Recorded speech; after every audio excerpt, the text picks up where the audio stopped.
வணக்கம். பரபரப்பு மீடியா செய்திகளுக்காக நான் நிரூஷன். காசாவில் இஸ்ரேலுக்கும் ஹமாஸுக்கும் இடையே நடக்கும் போர் அங்கிருந்து மிக நீண்ட தொலைவில் உள்ள நாடு ஒன்றில் வேறொரு விதத்தில் எதிரொலித்துள்ளது. அதில் அமெரிக்காவும் தொடர்பு பட்டுள்ளது. பிரேசில், மலேசியாவிலிருந்து பயணித்த ஒரு பாலஸ்தீனியர் மற்றும் அவரது குடும்பத்தினரை விமான நிலையத்திலேயே தடுத்து வைத்து நாடு கடத்தியுள்ளதாக தெரிவித்த பிரேசில் அதிகாரிகள், அந்த நபர் பிரேசில் நாட்டில் ஹமாஸின் செய்தி தொடர்பாளராக செயல்படுவதற்காக அனுப்பப்பட்டவர் என்று தெரிவித்துள்ளார்கள். நாடு கடத்தப்பட்ட நபர் குறிப்பிட்ட விமானத்தில் வருகிறார் என்று பிரேசில் உளவுத்துறை அமெரிக்காவால் எச்சரிக்கப்பட்டதை அடுத்து ஹமாஸ் செயற்பாட்டாளர் பாலஸ்தீனியர் திருப்பி அனுப்பப்பட்டார் என்று பிரேசில் காவல்துறை கூறியுள்ளது. முஸ்லிம் அபுமர் என்ற பெயருடைய நபர், அவரது கர்ப்பிணி மனைவி, மகன் மற்றும் மாமியார் ஆகியோர் கடந்த வெள்ளிக்கிழமை சாஃபாலோவின் குவாரல் ஹவுஸ் விமான நிலையத்தில் போய் இறங்கினார்கள். நாட்டுக்குள் நுழைவதற்கு அனுமதி மறுக்கப்பட்டு தடுத்து வைக்கப்பட்டார்கள். 2 நாட்களுக்கு பின்னர் கத்தார் ஏர்வேஸ் விமானத்தில் தோஹாவுக்கு திருப்பி அனுப்பப்பட்டார்கள் என்று பிரேசில் காவல்துறை தெரிவித்துள்ளது. அமெரிக்க இராஜாங்க திணைக்களத்திடமிருந்து இந்த நபர் பற்றிய தகவல் வந்தது என்று ஒரு மூத்த பிரேசில் காவல்துறை அதிகாரி கூறினார். முஸ்லிம் அபுமர் ஹமாஸுடன் ஆழ்ந்த தொடர்பு கொண்டிருந்தார் என்பது நீதிபதியின் முன் நிரூபிக்கப்பட்டது என்றும் அவர் கூறினார். வந்திறங்கிய விமானம் திரும்பிச் சென்ற போதே முஸ்லிம் அபுமர் மற்றும் அவரது குடும்பத்தினர் நாடு கடத்தப்பட்டிருக்க வேண்டும். ஆனால் முஸ்லிம் அபுமாரின் வழக்கறிஞர் புரூனோ ஹென்ரிக் டி மௌரா தாக்கல் செய்த தடை உத்தரவின்படி பாலஸ்தீனிய குடும்பம் குவாரல் ஹவுஸ் விமான நிலையத்தில் வாரண்டின்றி போலீசாரால் தடுத்து வைக்கப்பட்டது. மறுநாள் சனிக்கிழமை சாஃபாலோவில் உள்ள ஒரு கூட்டாட்சி நீதிபதி நாடு கடத்தப்படுவதை நிறுத்திவிட்டு காவல்துறையிடமிருந்து அந்த நபர் பற்றிய தகவல்களை கூறினார். நீதிபதி மெலன்னா டாகுன்காவுக்கு தடுத்து வைக்கப்பட்ட நபர் பற்றிய தகவல்களும் கொடுக்கப்பட்டு, பிரேசிலுக்கு அமெரிக்க தூதரகத்திடமிருந்து கொடுக்கப்பட்ட தகவலில் கோலாலம்பூரில் இருந்து பிரேசிலுக்கு ஹமாஸ் செய்தி தொடர்பாளராக முஸ்லிம் அபுமர் வருவார் என்று எச்சரிக்கை கிடைத்தது என்றும் கூறப்பட்டது. அதையடுத்து நீதிபதி அபுமாரையும் அவரது குடும்பத்தினரையும் நாடு கடத்துவதற்கு ஒப்புதல் அளித்தார். அபுமார் கோலாலம்பூரில் இருந்து பிரேசிலுக்கு சென்ற காரணம் பிரேசிலில் வசிக்கும் அவரது சகோதரரை சந்திப்பதற்காக என்று தெரிவித்தார். அதே நேரத்தில் அபுமார் அவரது சகோதரரை சந்திப்பதற்காக வரவில்லை என்றும், பிரேசிலில் தங்கி ஹமாஸின் செய்தி தொடர்பாளராக செயற்படவே வந்ததாகவும் பிரேசில் போலீஸ் வட்டாரங்கள் தெரிவித்தன. சுங்கத்துறை அதிகாரி ஒருவர், அவர் தனது குடும்பத்துடன் கொண்டு வந்த பெரிய அளவிலான பொருட்கள் அவர் நீண்ட காலம் தங்க திட்டமிட்டிருப்பதை காட்டுகிறது என்றார்.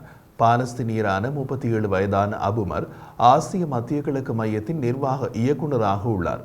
அவரது மனைவி மலேசியா மற்றும் அவரது குழந்தைகள் மலேசியாவில் பிறந்தவர்கள் என்று அவரது வழக்கறிஞர் தாக்கல் செய்த தடை உத்தரவில் தெரிவிக்கப்பட்டுள்ளது. பிரேசிலின் இடதுசாரி ஜனாதிபதி லூயிஸ் இனாசியோ லூலா டா சில்வா புதிய தவணையில் இந்த ஆண்டு ஜனவரி 1ஆம் தேதி முதல் பதவியில் உள்ளார்.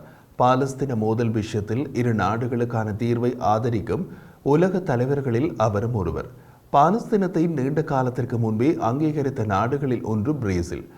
49 ஆண்டுகளுக்கு முன் 1975 பாலஸ்தீனத்தை பிரேசில் அங்கீகரித்ததிலிருந்து பாலஸ்தீன விடுதலை அமைப்பு பிரேசிலின் ஒரு பிரதிநிதியை வைத்திருக்கிறது. மேலும் லூலாவின் அரசாங்கம் 2010ஆம் ஆண்டில் பிரேசிலின் தலைநகர் பாலஸ்தீனிய தூதரகத்தை அவரது 2வது பதவி காலத்தின் முடிவில் கட்ட அனுமதித்தது. பிரேசிலின் தலைநகரில் பாலஸ்தீனிய தூதரகம் இப்போதும் இயங்குகிறது. அந்த விதத்தில் பாலஸ்தீன அதிகாரத்தை லூலா இப்போதும் பாதுகாக்கிறார்.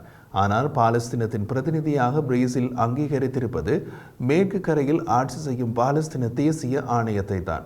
பிரேசிலில் உள்ள பாலஸ்தீன தூதர் இப்ராஹிம் அல் ஜெபன் கூறிய போது, அபுமர் குறித்து தூதரகத்தை யாரும் அதிகாரப்பூர்வமாக தொடர்பு கொள்ளவில்லை, ஆனால் நாங்கள் பிரேசிலின் வெளியுறவு கொள்கையினை நம்புகிறோம் என்று கூறினார். அமெரிக்க அரசாங்கத்தின் பயங்கரவாத கண்காணிப்பு பட்டியலில் அபுமாரின் பெயர் இடம்பெற்றுள்ளது. ஹமாஸ் ஆதரவாளர்களின் வாழ்க்கையினை கடினமாக்க அமெரிக்கா இந்த பட்டியலை பயன்படுத்துகிறது.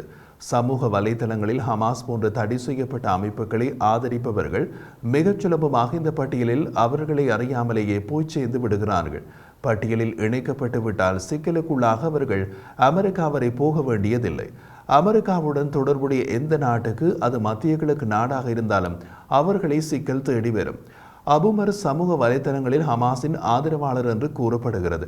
அதுவே அவரை கவனிக்கப்பட வேண்டியவர் என்று அமெரிக்க பட்டியலில் கொண்டு போய் சேர்த்தது என்றும் சொல்லப்படுகிறது.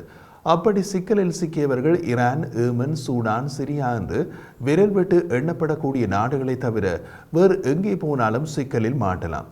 இந்தியா, இலங்கை, தாய்லாந்து மற்றும் சில அரபு நாடுகளின் உள்நாட்டு பயணங்களிலும் அமெரிக்க பட்டியல் வாரம் ஒருமுறை புதுப்பிக்கப்பட்டு பயன்படுத்தப்படுவதாக கூறப்படுகிறது. இந்த சம்பவத்தில் மேலதிகமாக ஹமாஸின் தலைமை அரசியல் தலைவர் இஸ்மாயில் ஹனியையே தோஹாவில் சந்திப்பதாக அபுமரின் சமூக ஊடக பதிவுகளை மேற்கோள் காட்டி நாடு கடத்தப்படுவதற்கு நீதிபதி ஹுன்கா ஒப்புதல் அளித்தார். ஜொர்டானிய தலைநகர் அமானின் தென்கிழக்கே தொழில்துறை பகுதியில் உள்ள வர்த்தக கிடங்கில் மறைத்து வைக்கப்பட்டிருந்த வெடிப்பொருட்களை கண்டுபிடித்து வெடிக்கச் செய்ததாக ஜொர்டானிய பாதுகாப்பு படைகள் தெரிவித்தன. பாதுகாப்பு வட்டாரங்கள் கூறிய போது ஈரானுடன் தொடர்புடைய இயக்கங்கள் பாலஸ்தீனிய இயக்கங்களுக்கு ஆயுதங்களை கொடுக்கும் சதி திட்டத்தின் ஒரு பகுதிதான் இந்த வெடிப்பொருட்கள் என்று குறிப்பிட்டன. ஜொர்டானிய தலைநகரின் வேறொரு இடத்தில் வெடிப்பொருட்களை வெடிக்க செய்ததாக அதிகாரிகள் அறிவித்த 2 நாட்களுக்கு பின்னர் பாதுகாப்பு படையினர் அபு அலாண்டா பகுதியை பெரிய அளவிலான பாதுகாப்பு நடவடிக்கையில் சீல் வைத்ததாக சாட்சிகள் முன்னதாக தெரிவித்தனர். அமெரிக்க ராணுவ விமானங்கள் பயன்படுத்தும் ராணுவ விமான நிலையத்திற்கு அருகிலுள்ள நெரிசலான குடியிருப்பு பகுதியில் கண்டுபிடிக்கப்பட்ட வெடிப்பொருட்களை சேமித்து வைத்திருந்த அதே சந்தேக நபர்களால் இப்போது கண்டுபிடிக்கப்பட்ட வெடிப்பொருட்கள் மறைத்து வைக்கப்பட்டதாக அதிகாரிகள் தெரிவித்தனர். வெடிப்பொருட்களை பதுக்கி வைத்ததன் பின்னணியில் யார் இருந்தார்கள் அல்லது கைது செய்யப்பட்டார்களா என்பதை வெளியிடாத அதிகாரிகள் விசாரணைகள் முடிந்ததும் விவரங்களை வெளியிடுவோம் என்று கூறுகிறார்கள். கடந்த ஆண்டில் அரபு ஜொர்டான் சிரியாவில் உள்ள ஈரானிய சார்பு இயக்கத்தினருடன் தொடர்புடைய ஊடுருவல்காரர்களால் ஆயுதங்களை கடத்தும் பல முயற்சிகளை முறியடித்துள்ளதாக கூறியுள்ளது. அவர்கள் ராக்கெட் ஏவுகணைகள் மற்றும் வெடிப்பொருட்களுடன் தனது எல்லைகளை தாண்டியதாக கூறுகிறது ஜொர்டான். மேலும் சில ஆயுதங்கள் தமது நாடு ஊடாக மேற்கு கரையில் உள்ள ஹமாஸ் உட்பட இயக்கங்களுக்கு செல்ல முடிந்தது கண்டறியப்படவில்லை என்றும் கூறுகிறது. இத்தகைய முயற்சிகளுக்கு பின்னால் தாம் இல்லை என்று ஈரான் மறுத்துள்ளது. சில ஆயுதங்கள் அண்டை நாடான மேற்கு கரைக்கு கட்டப்பட்டிருப்பதாக கூறப்படும் ஜொர்டானிய பாதுகாப்பு வட்டாரங்கள் பாலஸ்தீனிய பயங்கரவாதிகளுடன் தொடர்புடைய பல ஜொர்டானியர்களை தாம் கைது செய்துள்ளதாக கூறுகின்றனர். கண்டுபிடிக்கப்பட்ட வெடிப்பொருட்களின் அளவுகளின் அடிப்படையில் இந்த சம்பவங்கள் பயங்கரவாதம் தொடர்பானவை என்று ஜொர்டானிய பாதுகாப்பு அதிகாரிகள் தெரிவித்தனர். பிராந்தியத்தில் வாஷிங்டனின் முக்கிய அரபு கூட்டாளியான ஜொர்டானை சீர்குலைக்க ராஜ்யத்திற்குள் நாச வேலைகளை மேற்கொள்வதற்காக ஏஜென்ட்டுகளை நியமிக்கும் ஈரானின் ரகசிய முயற்சிகளுடன் இது தொடர்புடையது என்று அவர்கள் கூறினார்கள். ஜொர்டானில் 3500 அமெரிக்க துருப்புக்கள் பல தளங்களில் நிலைநிறுத்தப்பட்டுள்ளன. மேலும் இஸ்ரேலுக்கும் பாலஸ்தீனிய இயக்கத்தினருக்கும் இடையே காசாவில் போர் அக்டோபரில் வெடித்ததிலிருந்து அண்டை நாடான சிரியா மற்றும் ஈராக்கில் இயங்கும் ஈரானிய ஆதரவு இயக்கங்களால் ஜொர்டான் பெருகிய முறையில் குறிவைக்கப்படுகிறது. காசாவுக்கு மனிதாபிமான உணவுப் பொருட்கள் அனுப்பப்படுவதை தடுக்கும் இஸ்ரேலுக்கு எதிராக இஸ்ரேலிய துறைமுகங்களுக்கு செல்லும் வர்த்தக கப்பல்களை தாக்குகிறோம் என்கிறது ஏமனில் இருந்து இயங்கும் ஹவுதி இயக்கம். 6 அரபு நாடுகளில் அமைந்துள்ள 50க்கும் மேற்பட்ட நிறுவனங்களால் தயாரிக்கப்படும் நூற்றுக்கணக்கான பொருட்கள் இஸ்ரேலிய இறக்குமதியாளர்களுக்கு அரபு மற்றும் இஸ்லாமிய நாடுகளில் இருந்து இறக்குமதி செய்யப்பட்டதாக அராபி போஸ்ட் ஊடகம் ஒரு பட்டியலை வெளியிட்டது. அராபி போஸ்டால் பெறப்பட்ட மற்றும் சரிபார்க்கப்பட்ட தரவு தயாரிப்புகளை வைத்திருக்கும் நிறுவனங்களின் பெயர்களையும் இஸ்ரேலில் உள்ள அதிகாரிகளிடமிருந்து இந்த தயாரிப்புகளால் பெறப்பட்ட உரிமச் சான்றிதழ்களையும் காட்டுகிறது. இவற்றில் காசா மீதான போரின் போது வழங்கப்பட்ட சான்றிதழ்களும் உள்ளன. அராபி போஸ்ட் குழு இஸ்ரேலிய இறக்குமதியாளர்களுக்கு அரபி பொருட்களின் வருகையினை கண்காணிக்க நீண்ட ஆய்வுகளை மேற்கொண்டதாக கூறுகிறது. இஸ்ரேலில் அரபு தயாரிப்புகள் இருப்பது குறித்து இந்த தரவுகள் இஸ்ரேலின் தலைமை ரபினேட்டால் வழங்கப்படுகின்றன. ரபினேட் இஸ்ரேலில் உள்ள தலைமை மத நிறுவனங்களில் ஒன்று. மேலும் இஸ்ரேலில் பொருட்களை சந்தைப்படுத்துவதற்கும் விற்பனை செய்வதற்கும் தேவையான கோஷா சான்றிதழை இந்த நிறுவனம் வழங்குகிறது. இஸ்லாமியர்களுக்கான உணவில் ஹலால் முத்திரை இருக்க வேண்டும் என்பது போல இஸ்ரேலியர்களின் உணவுகளில் கோஷா சான்றிதழ் லோகோ இருக்க வேண்டும். அரபு நாடுகளில் தயாரிக்கப்பட்ட உணவு கோஷா சான்றிதழுக்கு இணக்கமானது என்று அங்கீகாரம் கொடுக்கப்பட்டுள்ளது. அப்படியானால் அரபு நாடுகளில் இருந்து ஏற்றுமதியாகும் அந்த உணவுப் பொருட்களை தயாரித்த நிறுவனங்களில் இஸ்ரேலியர்கள் இருக்க வேண்டும்.